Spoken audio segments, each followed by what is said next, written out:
everybody, welcome to Bestie Book Reviews. I'm here with my bestie Mandy. And I'm here with my bestie Jessica. So we're gonna talk about mature heroines today. Like those are the heroines that are Jessica's age. Oh my gosh. How did I know you were gonna do that?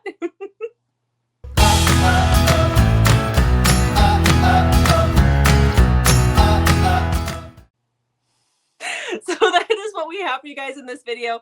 Heroines who are just a little bit older. And I like those. Like Jessica? The majority of my heroines are in their 30s. I would like to be in my 30s again. You told me they had to be in their 40s for this video. No, I did not. 30s. No, 30s. Are all yours in their 40s? I think so. Oh, mine are in their 30s. I worked really hard for this. I'm so sorry. No, I might have some that are in their later 30s. Okay. All right. Okay. All right. So, before we get started with that, though, make sure you hit that subscribe button because you want to be entered to win free books. Mm-hmm. All the free books. We're always giving them away. So hit that button. Yep. Okay. So, mine are definitely in their 30s. I don't really have anybody in their 40s. They might be close to it. That's a little bit harder. But I do enjoy, like, I guess I don't seek it out, but I enjoy it when I realize that they're older. But I'm also a sucker for, oh my gosh, are they going to get to have a family? So then I'm like, is she too old to be having kids? Are they going to do it? That's how I feel when I get to the end of the book. Okay, do you remember where we were? You were complaining. I was not. How old my heroines were compared to yours. No, I was saying that I like I don't seek it out, but I do like it when we have one. Because you can relate more. Maybe. There's a reason why I like YA. And you like mature heroines. Okay. Well, I'm younger than you. It makes sense. We balance 2 months other. Really make a big difference there. Okay. All right, I'll give you that. All right, so let's talk about... And many years, well, and not that many years ago, when I was 39 and you were 40, it made a big difference. It did. Here in a few years, really long time in the future, when I'm 50 and you're 49, it will make another difference too. Mm-hmm. Yeah. We have like 6.5 years to go on that. Well, yeah. Okay. I'm counting down the days until you're in your 50s and I'm still in my 40s. Technically, you're now in your mid 40s and I'm still in my early 40s. We're the same age. Oh, wise, Jessica. Share your wisdom with us all. We're the same age. Okay, I can't wait to watch this video and see how much you leave in about me giving me crap about you being older than me. Lovely. Okay.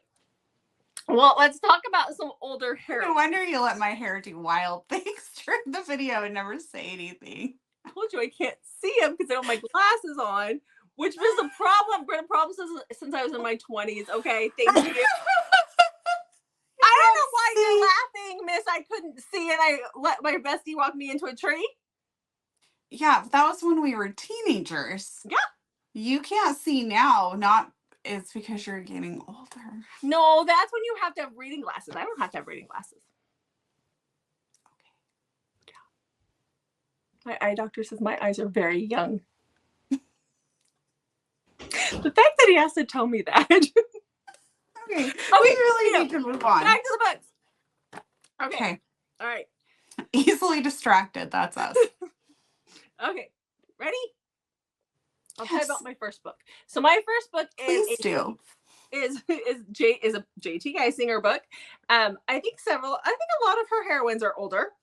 So my first book is Brutal Vows by J.T. Geisinger. This is the 4th book in her Queens and Monsters series. Is that what it was, Mandy? Yes. Yeah. Okay. Sorry, I just had a moment there. So this one is you can read these as standalones, but this one is about Spider. He is a part of the Brava, and he has been contracted to marry Liliana, who is 18, and she is a part of the Sicilian mafia. And so when he meets her, he also meets he meets her aunt, and her aunt is I cannot talk, Mandy. I can't do it. Her aunt is Raina. Raina is known as the Black Widow because she's been married several times. She's definitely older, and her husbands don't live very long once she marries them, which Spider's kind of into that. So he has a thing for the aunt. The aunt decides to sacrifice herself in place of her niece. And so this is their arranged marriage story. Loved it. But you definitely have an older heroine. I can't remember if she was late 30s or early 40s, but she was definitely older. But there is breeding in this book. So it worked for me. Okay. Okay. Well, my first book is called One Last Time by Corinne Michaels, and my heroine is 40. Okay. She is a divorcee. Okay. So she doesn't kill her husbands, right? What? So she doesn't kill her husbands, right? Oh my gosh, Jessica. Mine was a Black Widow. Okay, this is about Kristen. Her husband was not good to her. He was always putting her down and making her kind of feel bad about herself. So divorcing him is like the best thing she's done for herself. She's now a single mom and really struggling to kind of find balance. And she's also trying to find work when a celebrity blogging job opportunity comes about through mutual friends that kind of are not mutual friends, but friends of hers that help her with this. And she's asked to interview Noah, this movie star, who that's where the mutual friends come in. They know him and they kind of help her make that connection so she can meet him and try and interview him. And there's some drunken moments of a mortifyingly embarrassing for her that happen. But Noah really starts to fall for her.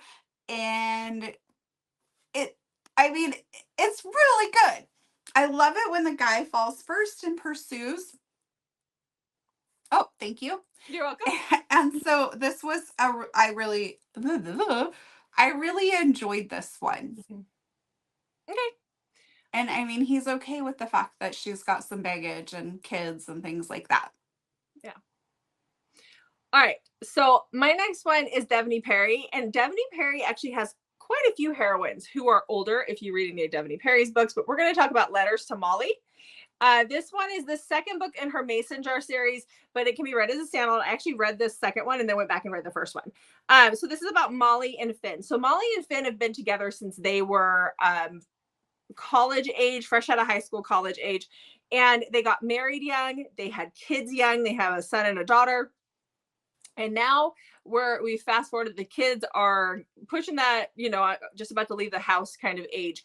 And she and Finn are separated. They lost a friend, a mutual friend that they were very close to, and it was very traumatic for them because it was a traumatic situation. And when that happened, it kind of caused a rift between them, and they've never sat down and addressed their problems. And then from that, it just kind of snowballed into other things. Molly made a big mistake, and now they're separated. The thing is Finn wrote Molly letters when they were young, and they're letters about what's going on in their lives and how much he loves her and what he sees for their future and what he wants for them. And all of a sudden these letters start showing up, and Molly's kind of blindsided by that because, how did they get her? There's no postmark. She doesn't know who's putting them in her mailbox, but they're coming, and she's able to see and connect on that deeper level the things that they were missing. Basically, she's able to go back and remember what it was like for them. And so this is what happens with that. There's a lot that they have to work through, but I loved it so much. It was so good. The audio was good too. Okay. My next mature heroine, she is in her later 30s. Okay. And that is Goldie in The Brazen One by Daisy Jane. So Goldie is best friends with Beck, and Beck's boyfriend works at the Wrench Kings with Atticus. They get thrown together a lot because of their friends being a couple. And they don't really like each other. It's definitely ends up being an opposites attract. Goldie is very bubbly and she likes to dress up and all of that stuff, where Atticus could kind of care less about that stuff. He works in the garage, doesn't really care about all that fancy stuff. But he starts to kind of like Goldie for some reason, and he starts to see through Goldie's bubbly personality that she's maybe hiding some hurt and things that have been going on in her life, because her life has literally crashed down around her and fallen apart. And they both end up going away to this cabin for the weekend to spend time with Beck and, oh my gosh, her boyfriend's name. I forgot it. I'm so sorry. But they end up not being able to make it. And so Goldie and Atticus end up snowed in there. And there's a lot of like the one bed trope in here and the forced proximity, obviously. And there's also kink. And you will never look at a cucumber the same after you read this book. But it is so good. And I really enjoyed seeing that, heroine in her later 30s who thought she had her life kind of together, and then it all crashes down, and somebody who she definitely did not think would fit in her life ends up being that perfect missing piece. So totally love this one. Definitely check it out. Every time I go to do it, you're right there before. No, it's perfect. Yay. Thank Okay. you. You're welcome. So my next book that I have is an MC romance. The heroine, I believe she's 40. If she's not 40, she's in her very early 40s, but she's definitely older. She's been through a few things. So that is Lock and Key by Kat Porter. This is about Grace. The club at one point has actually given her the road name of Little Sister, but she was married to someone who was in the club years ago, and something really bad happened and she lost him. And it was a very tragic situation. And when that happened, she didn't just lose him, she lost several like other things. Like, it was a very traumatic event. And she took off. She wanted nothing else to do with the MC club. She's just gone. Well, her sister, who's the one who brought her into the club, and that's where she gets the name Little Sister, because she was this girl's little sister, has always been associated with the club. She actually took a fall for the club on charges and ended up in prison, and then the club took care of Grace because of that, and that's how this all came about. Well, her sister is really sick. She's got cancer. She's dying. She needs a transplant. So her Grace is coming back to see if she's a match. We find out she's not a match, so she goes to the club even though she wants nothing to do with them. But on her way home, actually, she stops at a bar and has a one-night stand with this guy. Okay. So then she goes out to the club and she's like, you guys owe me. Like, you owe her. She took the fall for you. All of you need to go get tested. When she's at the club, that is when she sees Miller, who's also known as Locke. And that is the guy that she had the one-night stand with on her first night back. He's younger than her, so this is a reverse age gap, but he's always heard of Little Sister, and everybody has always talked highly of her, and he's seen pictures of her. So he has he didn't realize that that's who it was, but he's got a thing for her. So she is dealing with a lot of trauma. This is a very emotional MC romance, like extremely emotional, but it's really good.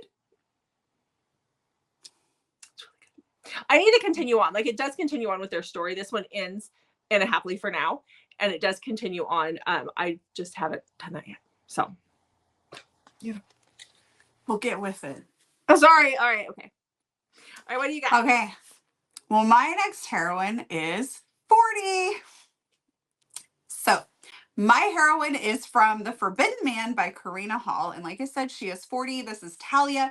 Talia works as a sports therapist. And her previous job, she worked with her boyfriend of many years, and he cheats on her.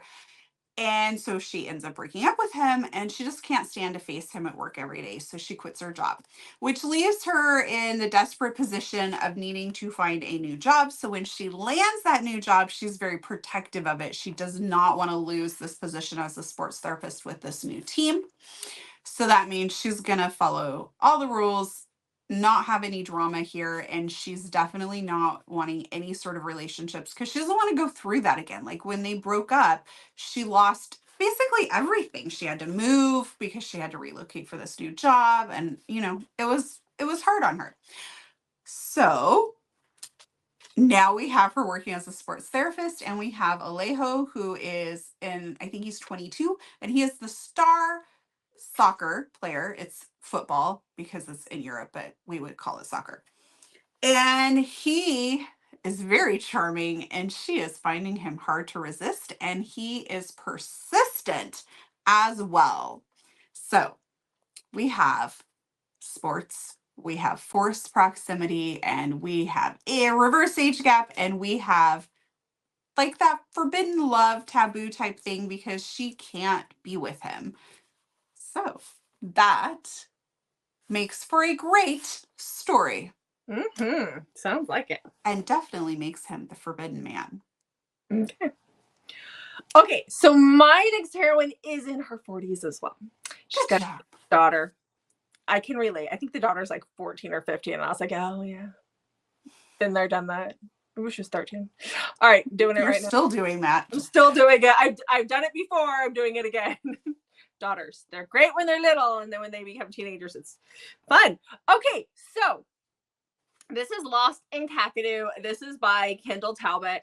I really hope I'm saying that right, because Kakadu is like a national forest, I believe, in Australia. Karen, correct me if I'm wrong. But this is a survival romance. This is about Abigail and Mackenzie. So Abigail is on a flight with her husband to Kakadu, which is this national forest. They're going on vacation. The only reason why, like, she's like a socialite. Her husband has made a name for himself, and so she, has to be constantly put together. The daughter stays back home. She doesn't have a very good relationship with the daughter. She's very, I don't want to say she's vapid, but she's just she's a socialite. That's what she is. She's a socialite. She has to look good all the time. And so she finds out that her husband is having an affair, and he's had several affairs, but she finds out that her husband's having an affair, and he had plans to take his mistress to Kakadu. So she decides, nope, I'm going to ruin this trip. I'm going to go with him. So as they're headed there, something happens. The plane crashes, and Mackenzie and Abigail are the ones who survive. So Mackenzie, she believes that Mackenzie is gay. He was on the trip with his partner, and turns out he's not. He's bi, but he's a chef, and the two of them have to figure out how to survive. And they're like lost in Kakadu for, I want to say it was like a year. It was a long time of them trying to figure out how to survive and what to do and how to fix everything. Loved it. She's definitely older. She's got a lot to learn, but even though she's older, but yeah, it is reverse age gap because he is younger. So I know my next ones are reverse age gap because sometimes getting that. I'm sure I've read more, but trying to think back was really hard. So there were certain ones that stuck out, and definitely the reverse age gap ones stick out. Yeah, and there's certain authors I go to. Like, I know, like, Kristen Ashley always writes older heroine, and typically the male is around the same age. But I'd have to sit and think. But I know there's some that do. So, okay, yeah, tell us. So that leads me to this. Oh, man, you want to talk to me? I was just going to say, so that leads me to prompting you guys to leave us some comments. Like, are you enjoying this video so far? If so, let us know so we know to be on the lookout for more mature heroines for future videos. And I know we do try and point that out in the 1-minute book recs, but sometimes that kind of slips through and it's easier when they're all lumped together. So if you like this, comment below so we can make sure to be paying attention to this to bring you more mature heroine videos. All right. All right. So my next one is, sorry, my to-do list came with my book. My next book is Stealing Home by Kimberly Carrillo. And this is about Harlow. Harlow is in her 30s, and she is in a relationship with the college baseball coach. It's her husband. I don't know why I said a relationship. They're married. But he is not a great guy. He's just not. Doesn't treat her well, and he's abusive, and it's just not a good situation. But he has made it so she is very much trapped in this situation. And he continues to make it even worse for her. And so she really feels like she can't get out of this situation. And Scott is one of the baseball players on the team, and he's obviously one of the stars on the team. And he meets Harlow at different events and really is just taken by her. And he's appalled by how the coach treats his wife.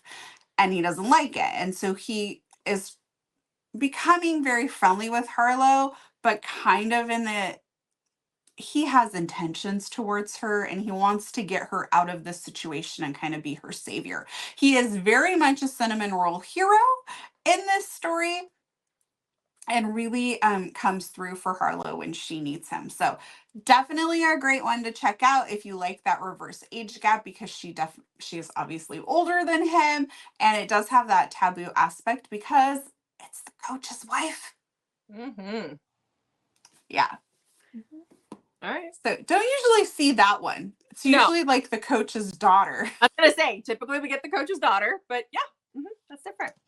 Okay, so for my last one, I grabbed an author that is known, like, she doesn't typically like to write younger heroines because the books that she writes, or the genre she writes in, tends to be dystopian or post-apocalyptic, and she's like, I would have never survived if I was 18 in that world. So writing a heroine who's 18 doesn't make sense, because let's face it, the majority of us wouldn't survive that if we were that young. I mean, we did stupid stuff then. So that is Liz Hamilton. She has the Third Storm series, among others, but I'm going to tell you about the Third Storm series.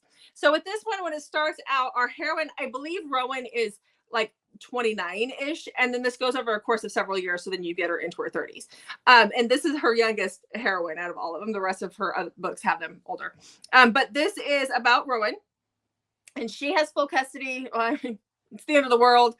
Storms are raging. She has her nephews. Her sister has passed on, so she has her twin nephews, Bo and Lewis, and she is their sole provider.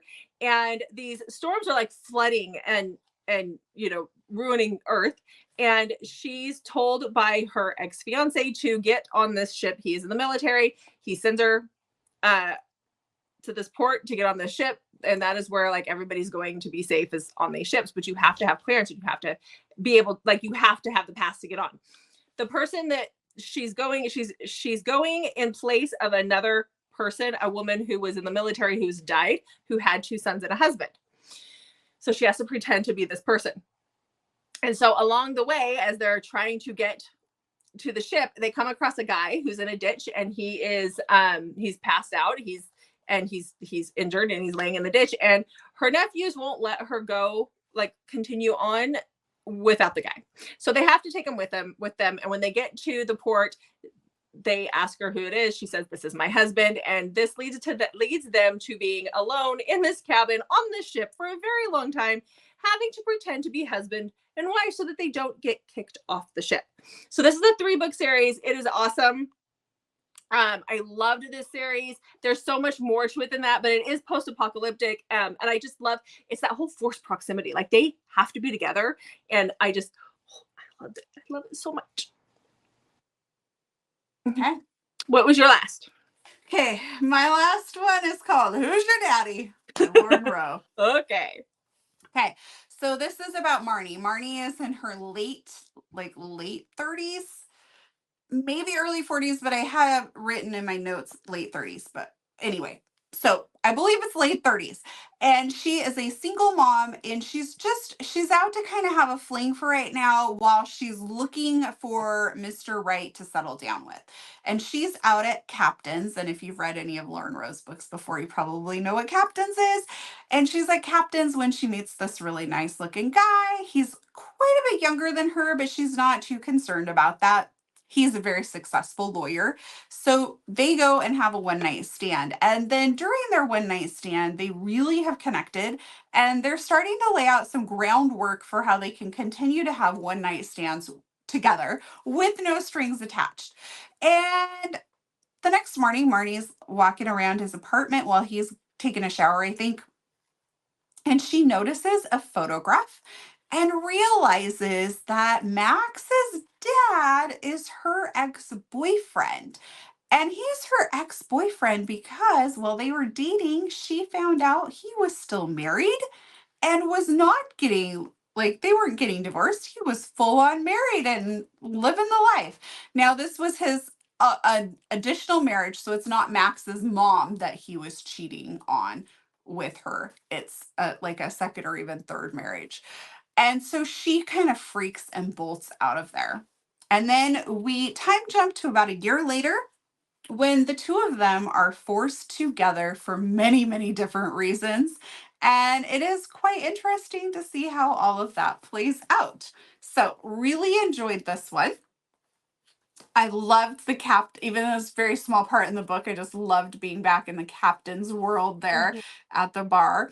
So, really fun story, but it's also got some deep emotional sides to it as well. All right. Okay, well, guys, that's it for mature heroine.